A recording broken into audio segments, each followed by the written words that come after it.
I'm such a newbie. I got a new boat recently, and I've been going down last couple of weeks down on Pool 2, which is of the Mississippi River. I'm sure you're familiar with Pool 2. So could you give a newbie to Pool 2 like myself with this new boat? I got this 18-foot multi-species boat now.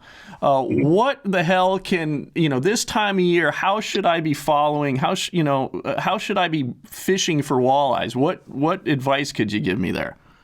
Well, a lot of it's classic current seams. I like to pitch plastics a lot, at least to find fish and to figure out read the water.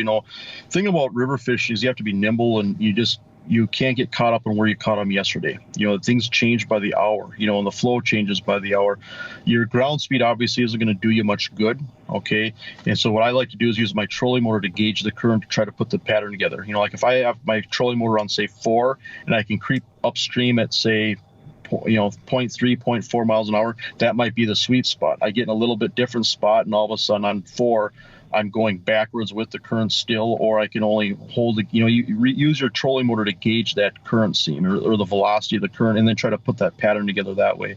Earlier on, sometimes you'll still find fish in the deep holes and the troughs and that slow water stuff. And then, when the water warms up, especially, you'll start seeing fish move up shallow, especially when the sun starts to feel warm.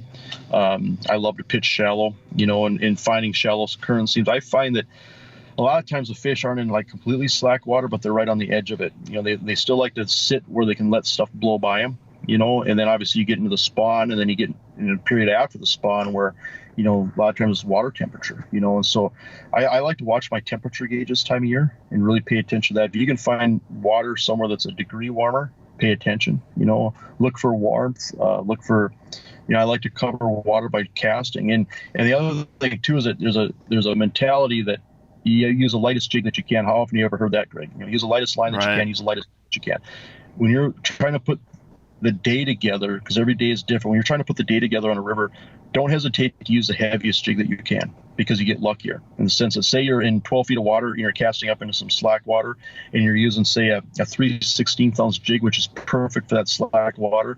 Well, then it comes back below the boat and it gets on the other side of the seam, and you're a little bit faster water, and drops down to 12, maybe 14 feet, right? And you just get blown right off of that, where there could have been fish laying on that, but you'll never know it because you didn't touch it. Okay.